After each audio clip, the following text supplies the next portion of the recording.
of the most tattooed nations in the world, with at least 1/4 of the UK with at least one tattoo. Why are these body modifications still as popular as they once were? I went on a mission to Neon Tattoo Parlour to discover what they thought about the tattoo industry itself, tattoo trends, social media's involvement in this ever-growing evolution, tattoo apprenticeships, personal tattoos, and also AI. Kiara, Danny C, and Jules all gave their insight into what the tattoo life is actually like on a day-to-day. You can think about skin the way we think about pixels on a computer screen. So if you have a very big canvas, you can get a really nice quality image. But if you only have like 100 pixels, then it's going to get blurry and the edges are just, it's going to get pixelated and the quality of the work is not going to be as good. Skin follicles are a little bit like that.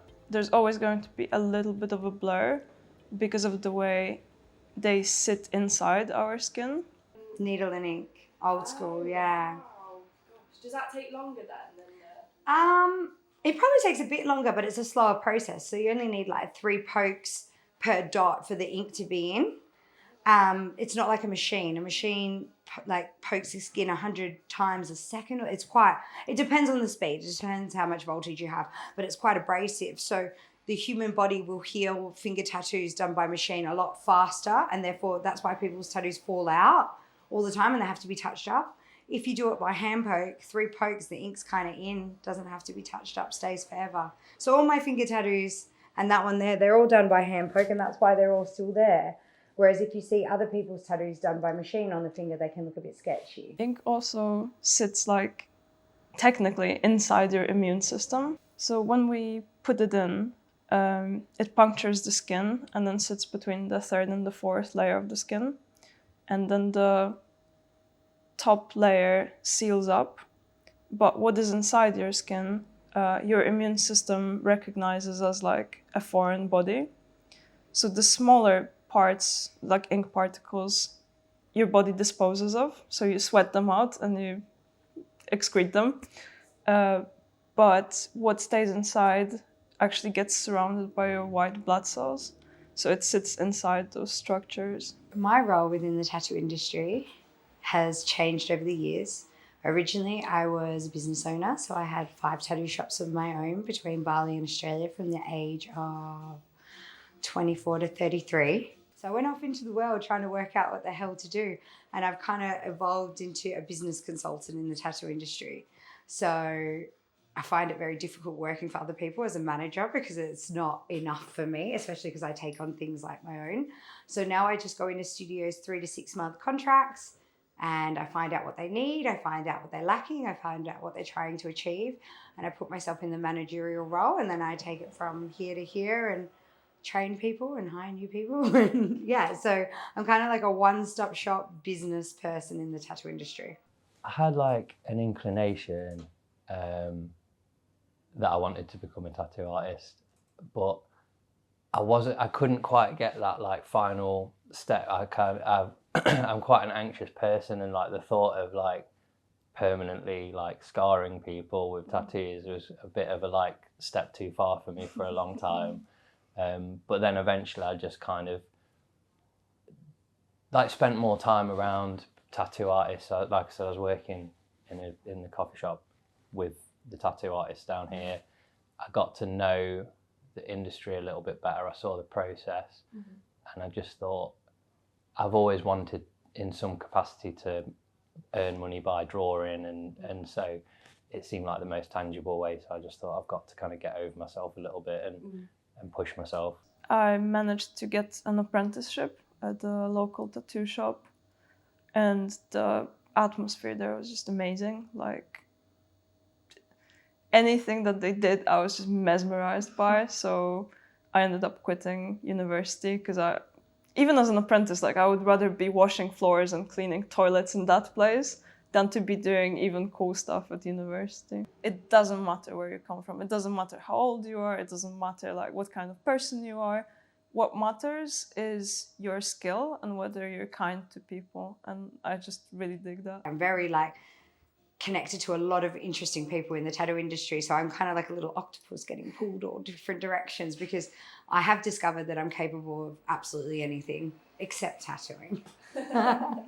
At the moment, the fashion trend is the Peggy Goo look.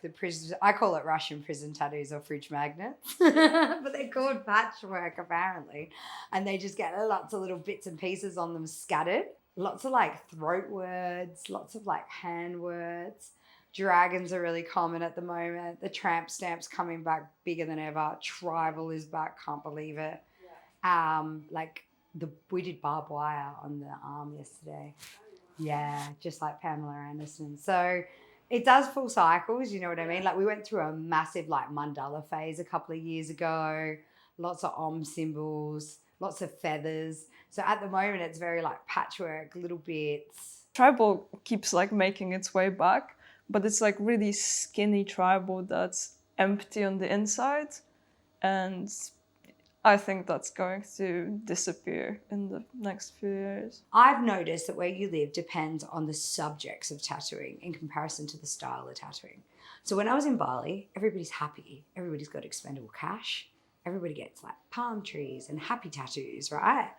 And people are very positive because they don't have a letterbox. They don't get bills. There's no like pressure, right? So it's a very positive place. So we do a lot of positive tattoos. When I went to Australia, it's real life, yeah? People have got letterboxes and families and stuff like that. People get memorial tattoos of people that have passed away. People cover their self-harm tattoos where their home is, you know what I mean? Because that's where they've got the time to do it. So I think that like if you go to Berlin, if you go to Germany, the tattoos are very dark, they're very black, lots of like graphic stuff. So I think maybe like the form of life and where people are in their lives, depending on whether they're on holidays or at home, can impact the subjects. So that's the difference of the style. Don't get anyone's name tattooed because the amount of stuff that I cover up that is someone's name is just staggering. Get something symbolic, like, again, a flower, some kind of an object, and then your new partner won't have to ask like, oh, what does the tulip mean? Like you don't have to have that awkward conversation. So when I got to Bali 10 years ago, the first thing I did was get my business on Instagram and keep up with the trends.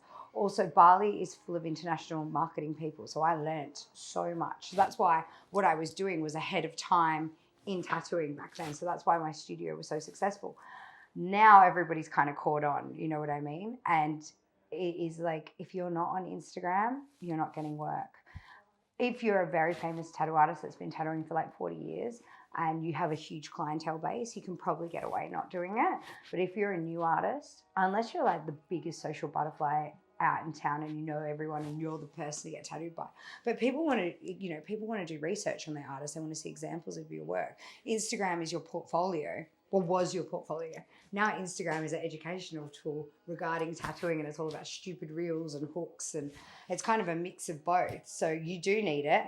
The worst thing you could probably do is to try to give yourself a face tattoo. I've encountered a few people who thought that was a good idea. One of the guys messaged me, and this was not the tattoo that I wanted to take on, because sometimes you go to a tattoo artist and you say, hey, I want to cover up. And the general rule of thumb is whatever you're covering up needs to be, like whatever you put on top of the tattoo that you have needs to be 4 to 5 times as large as what you're covering up. Otherwise it will look like a cover up because it will just be super dark.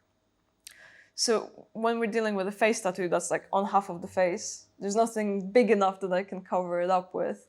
Plus, I don't want to, ruin the rest of your face if you already have something hideous on one side. So I declined tattooing that guy. Yeah, it just started from what I liked, and I think things like Simpsons and stuff, Snoopy, stuff like, I like all those like little cartoon characters, and try and do like little kind of crossover things so I can like make them a bit more my own, rather than just ripping stuff off all the time, which I think if that's all I did, I'd be a little bit like, I feel, anyone could do that really. So I try and like kind of, like I've got stuff like my Looney Tunes things with like the Wu-Tang Clan, like I just like mix things about a little bit. And I love doing my cats as well. So they're all kind of pretty much original, like drawings. I'll put them together and like create them. So yeah, it's a bit of both really. Some things is just a straight copy, and some things I'll make up myself, kind of thing. I'm in love with two styles. One of them is color realism and black and gray realism, just because it's quite challenging to do it, and I like sitting down and trying to figure out like how can I approach this and make it work. And the other one is kind of usually considered the opposite of that. It's very like simple. It's not simple to design it, but the designs are a little bit more simple, if that makes sense. So those two groups are very different people, but I really enjoyed speaking to and tattooing both. I've been really interested in like the culture of prison tattoos, specifically Russian prison tattoos, because I'm Eastern European, so it's interesting to me. And a lot of them are like horribly offensive and terrible. The subject matters are like disgusting, but then there are others which have a lot of significance and meaning. Like you can figure out who's the most important in the mob, for example, from looking at their tattoos, and they will vary prison to prison meaning wise as well. So I actually found out that I have a prison tattoo on me, like a very common one. I didn't even think about it because I was just looking for something that fit that shape of the body. But a cross on the chest usually means that you're quite high up in the Russian mob. One that really caught my eye when I was flipping through photo albums of like prisoners and their body art was a lot of Stalin portraits in like people who got put into prison camps by like Stalin's government. So you would think like, oh, they would have a lot of resentment towards Stalin. Like, why are you getting his face tattooed on you? And the reason why they did that was because the guards would be too scared to shoot at the portrait of Stalin. So if you tattooed a big Stalin on your back, then you wouldn't get shot in the back because that would be seen as disrespectful towards Stalin. And like there was a whole like cult of his person. He was basically like a god, so you would get punished for that. Wow. So wherever you put Stalin, you're going to be safe. Tattooing is the last form of art that people do for each other as a paid trade, because once upon a time people were potters and sculptors and poets, and people are still musicians, but like this is the last form of like hands creating art, you know, and you can make a career out of it, you can make a living out of it, you can give back to society with it. So I hope AI doesn't take it from the world. I feel like it's starting. AI generated designs are becoming a thing. AI generated tattoos on flesh as image, like photos, are becoming a thing. If AI takes over, it's just going to take the personality out of it. But I think people have a high expectation of tattooing. They expect it to be perfect. I get girls coming in all the time that want to touch up their tattoos, and I just want to be able to say to them, why? It's made by a human being. If it's imperfect, it's better. You know what I mean? Like I've got mistakes on me by that artist, and I told him years later, I was too scared to say anything the first time because he's like a master. And he's French, and he was just like, I am human, I'm allowed to make mistakes. And that's right, it's made by a human. If it's made by AI and there's no mistakes and it's super perfect, then how can humans compete with that? It's not fair. So I hope not. So some people would say that it's theft, it's stealing other people's work. Then on the other side, you have people who say, hey, but every artist steals a little bit and gets inspired from somewhere. Like we didn't all invent art. Like there's centuries of art that has been developed for us to be at the point where we are. I personally, in my style, really enjoy using AI, mostly for references. So I don't just find an AI-generated photo and then tattoo that on a person. I'll usually do a mashup of those photos and then redraw it in my own style and then tattoo that on a person. But before we could do that, mostly Pinterest was a source of images for realism artists. And in my opinion, that's way worse than using AI because there's only so many images that would make for a good black and white realism tattoo. The tattoo artist community is very supportive, or it can be very supportive. Sometimes you get absolute pricks, but if somebody figures out that you're into the same kind of stuff that they are, they will see themselves in you and they will really want to help you out because they remember what it was like to be an apprentice, which is shit in most cases. But we have a lot of people coming into the shop saying, oh, I've already done a few tattoos on my mates, can I get an apprenticeship? And that's really not what we want to hear. Because after all, you are making a permanent change to, like, skin is an organ, you know? You can give someone an infection, it can go wrong in so many different ways. An art background of any kind is always super helpful, whether you've done some painting or art classes. It's good to come with a portfolio consisting of different kinds of media. For my style, for example, what I'm looking for usually is like realistic pencil drawings. That's because if someone can do something with a pencil, it's quite easy to teach them how to use a machine, but they already kind of understand how a realistic portrait, for example, is supposed to look like. Well, did we learn something new? These tattoo experts really know what they're talking about. The tattoo world is growing with new machinery, technology and designs developing constantly even as we speak. Whether you are interested in the personal stories, apprenticeships, latest trends, or even just the styles that the tattoo world has created, there is an undeniable fact that tattoos are for everyone and a tattoo can change people's lives.